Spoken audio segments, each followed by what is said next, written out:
Hello mga kapot-pot, good morning. So, short ride na tayo ngayon.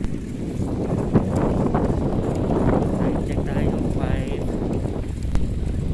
5:10. Medyo na-late tayo doon sa itinerary natin.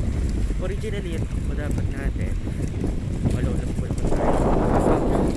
Kaya medyo na-late tayo ng busy kasi sobrang lamig. Bago ang lahat, sabi ko muna ang matandang kasabihan ng mga Kastila. Ang mag-comment at mag-subscribe ay suswertehin. At ang di mag-skip ng ads, mas lalong suswertehin.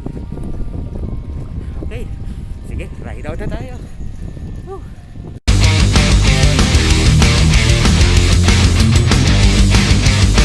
Yan, 5:22. Dito tayo ngayon sa may bandang Camp Olivas, San Fernando. Ayun, medyo mahaba-haba patakbuhan natin ngayon. Kasi estimate na natin mga nasa 15 to 18 kilometers papunta doon sa base ng Mount Arayat. Ayun, sa ngayon medyo chill ride na tayo kasi medyo malapit-lapit lang naman yung distansya papunta Mount Arayat. Actually, wala. Ayun, ang kinakatakutan ng mga siklista, ang kabuli ka ng aso. Tumaas ang adrenaline ko doon. Yun. Sana nga ba ako? Nawala ako dahil sa paso. Yun. Yun. Welcome to Mexico. Uy, gumanda. Ayos. Bago na yung tulay niya. Yun. Oo nga na medyo napapansin ko wala masyadong siklista. Pero sige, tignan natin hanggang doon sa Arcon kung makapasok tayo Arayat. Yun, time check 6:10. Medyo napaaga tayo. Papasok na tayo sa bayan ng Arayat. So sabi nga ni tropa natin si Gigi, ganyan, welcome to Legazpi. Ayun. Ayan, tanong na natin yung Arayat. Medyo papalapit na. Nagre-render na siya. Kanina medyo malabo-labo pa. Ayan. So focus driving muna tayo. Medyo marami-rami sasakyan ngayon.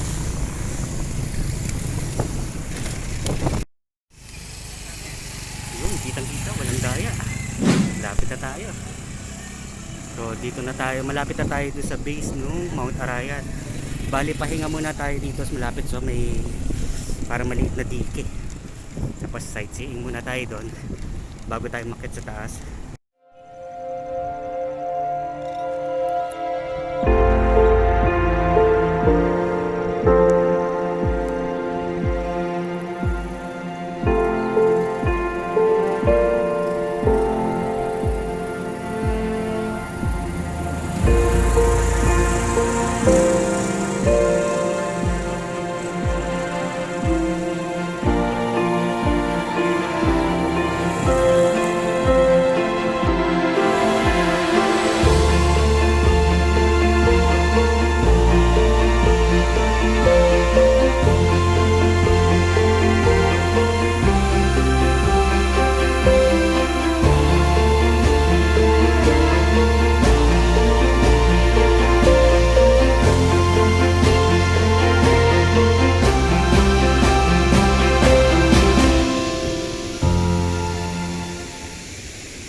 Tara na't sumama sa'kin, tayo'y maglakbay. Kunin ang bisikleta at sa'kin sumabay. Ang kalsada at kabundukan ay naghihintay. Araw ay nakangiti na at kumakaway. Kasama man ang mga tropa o kahit solo kayang-kaya, wag nang magpatumpik-tumpik pa. Sarap magbike, tanggal ang iyong problema. Sarap magbike, tiyak mamamangha ka at magugulat sa makikita ng mata. At kung saan ka dadalhin ang iyong paa.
daming bikers.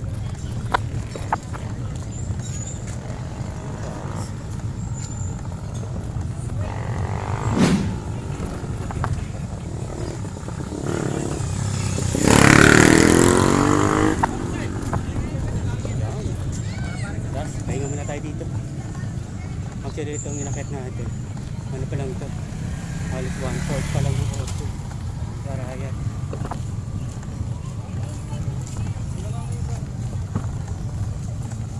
Pahinga muna tayo. Ayun lang, dito. Papunta doon sa 1/4. Kita mo naman yung kalsada. Puro bato. Yan.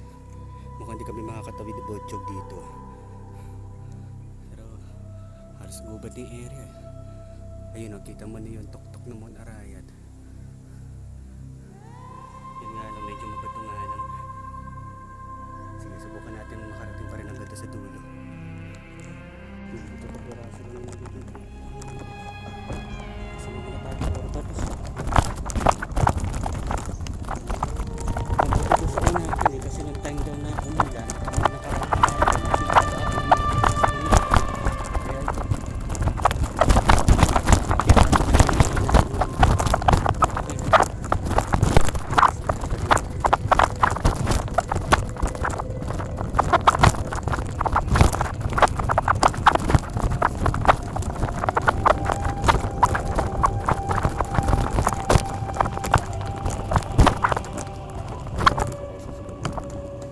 tumama ako sa pedal doon sa ayun pa naman ang lalaki ng bato eh kaya di ka maka-pwede ng train.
Naming lalabas ng hapon para magbisikleta.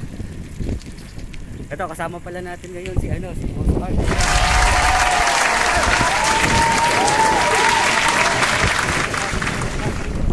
Yan ha. Tapos, kung may mga problema din kayo sa sasakyan, siya rin si mekaniko si Dia. Yung mga may problema sa alternator, overheat, saka regarding sa mga shocks, yan, eksperto natin yan. So, pag-usapan lang namin kanina, no? Sabi ko, pupunta kami ngayon ng Consuelo. Isa lang tanong namin dyan, totoo ba talaga may dagat sa Pampanga? Yun ang sadya namin ngayong hapon. So, medyo mainit nga lang.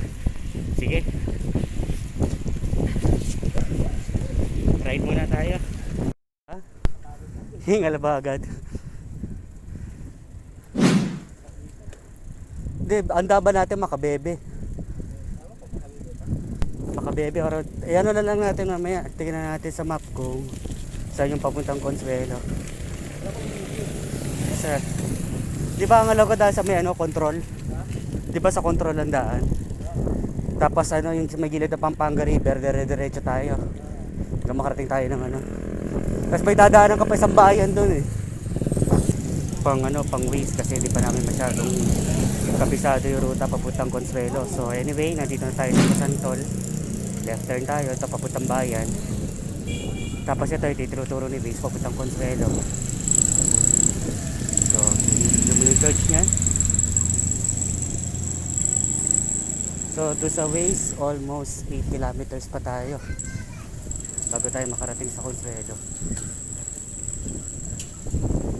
Medyo makabahag ang takbuhan pa.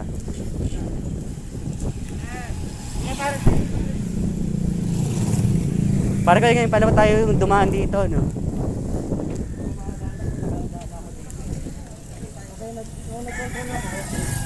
Oo. Oo. Tapos ang lusot ko, sulitan na. Sulipan na. Ibig sabihin nalabas ito sa may control. Oo, kasi ano, tinitignan ko sa map kanina, Pampanga River. Kasi basta hindi ako nadaanan noon eh. Oo. Pero lumusot na ako sa may tuloy ng sulitan. Sa may sulipan na. So tama to. So tinutumbok natin. Ay, papunta nga ng ano, ng dike.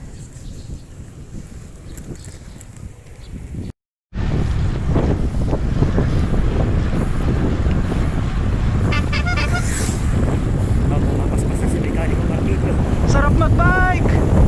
Woo!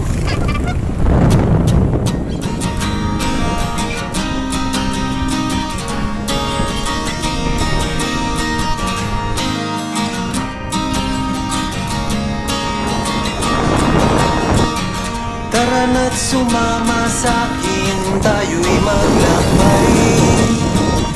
Kunin ang bisikleta, sa'kin sumabay. Ang kalsada at kabundukan ay naghihintay. Araw ay nakangiti na at kumakaway. Kasama man ang mga tropa o kahit solo kayang-kaya. Huwag nang magpatumpik-tumpik pa. Sarap magbike, tanggal ang iyong problema. Sarap magbike, tiyak mamamangha ka at magugulat sa makikita ng mata. At kung saan ka dadalhin ang iyong paa.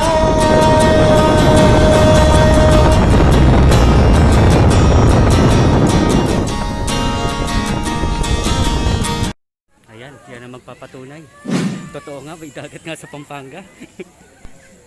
So medyo malayo rin ha, bago kami nakarating dito. Ilang kilometers din, almost ano din, 17.8 kilometers mula sa bahay. Yan ha, kitang kita, walang daya. Kaya lang nung pumunta nga kami ngayon dito, medyo low tide pa lang. So ang high tide dito sigurado mga umaga hanggang mga 10 o'clock. Marami rin nagsisipunta dito pag weekend. Yun.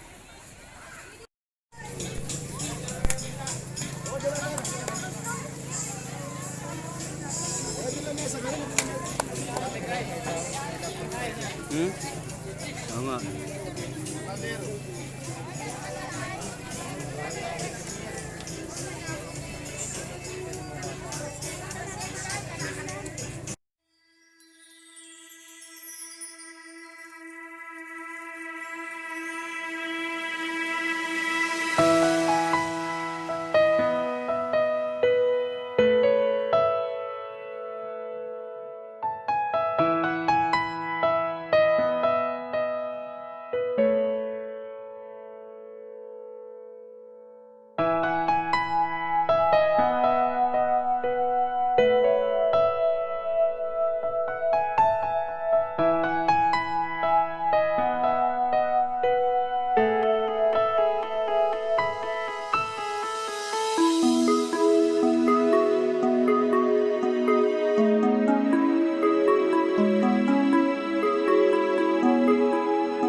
sarap mag-bike.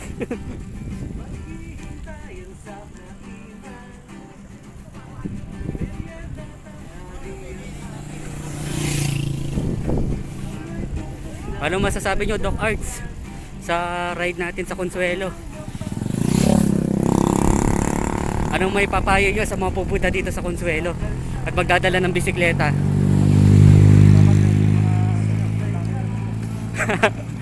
At magbaon ng tubig. Mga ilang kilometers pa.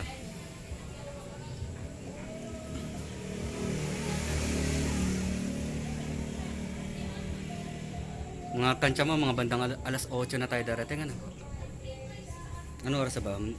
Alas 8 yan. Maliwanag. Sulipan hanggang ano eh. Sigurado gabi na tayo.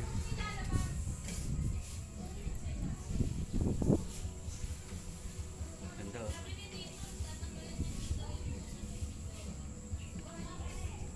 Alas ginabi na kami. Balay-layo pa yung takbuhin namin. Nagpahinga muna kami dito sa aming hacienda. Ganda eh oh.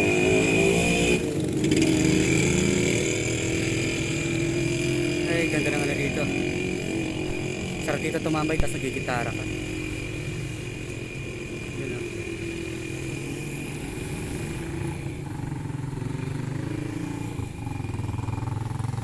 Mga alas 8 na siguro kami makaparating nito. Pahinga muna si Doc. So ito yung mga gamit namin na bike. Centering saka ito yung Paxter na nilagyan natin ng ano, ng mga bike carrier saka bag. Pang long, ready for long travel na siya. Yun. So biyahe ulit tayo. Yan, ginabi na kami. Sobrang haba nung ano, from Consuelo hanggang dito sa ano, makarating ka dito sa highway. Halos sinabot din kami ng kulang-kulang 2 oras. Grabe. At least ito pero medyo makapahaba pa kasi kanina iba yung ruta natin. Doon tayo sa kabila dumaan. Hinalin. Ito, diretso MacArthur Highway na talaga. Yun o. Kapagod na rin ito si Doc Arts. Yan, so dito na natin tatapusin ang matandang kasabihan. Ang kasabihan ng mga Kastila, ang mag-comment at mag-like, mag-subscribe ay suswertihin. Ang hindi mag-skip ng ads, mas lalong suswertihin. O sige, susumpahin talaga. No? Sige, kita kits, bye next week.